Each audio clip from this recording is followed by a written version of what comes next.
Hello boys and girls, today I'm going to be teaching you how to make a pinch pot animal. You will get to make any animal you want out of a pinch pot form. You'll be starting with your first piece of clay, and you learned how to make a pinch pot before. When you make your pinch pot, you roll it into a ball.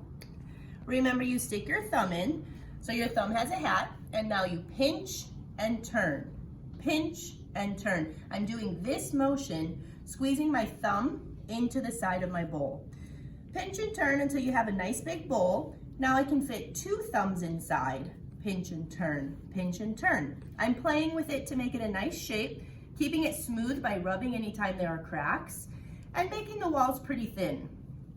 Once I have a nice pinch pot bowl, I'm going to set it down and even press a little bit to make sure there's a nice base so that it won't wobble.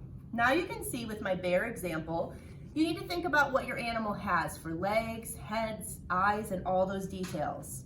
I will bring you another piece of clay. With this clay, you have to think it through. I'm going to demonstrate the bear, but again, you can make any animal. So for the bear, I see I have a large head, 4 legs, and a tail. So I have to think that through. This chunk is going to be for my head, and then I have my 4 legs, kind of preparing all of my clay, and my tail. All right, so now thinking of a bear head, I'm just kind of envisioning it the whole time. I know that a bear head is round, like a sphere, so I roll it.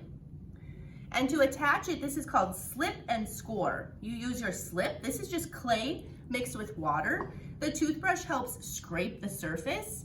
I add the slip or the glue onto both surfaces, and I attach the head.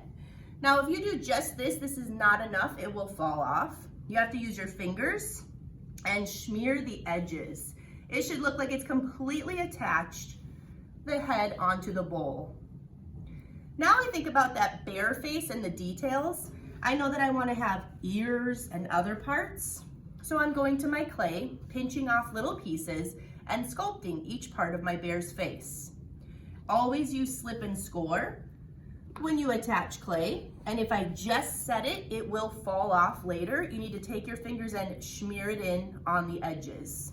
Now I'm not going to do the whole face because hopefully you're getting the idea now. Let's talk about the legs. I do have to think about balance right now.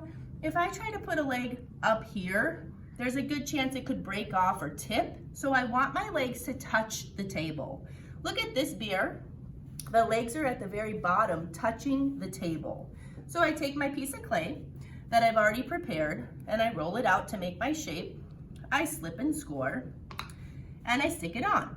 Again, way more work than this. I take my fingers and I smear it in tight. I'm always supporting from the inside of the bowl.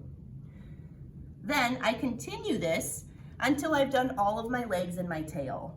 Now the final thing you want to think about, a great thing about clay, is that you can put texture on it. A bear is very furry, so I can use these tools. I've just got knives and carving tools, and I can use this and scrape textures. I want to make it look like hair, so I'm going to scrape that texture. If you were making something like a giraffe or a cheetah, you could do polka dot textures. You can do all sorts of things with these tools.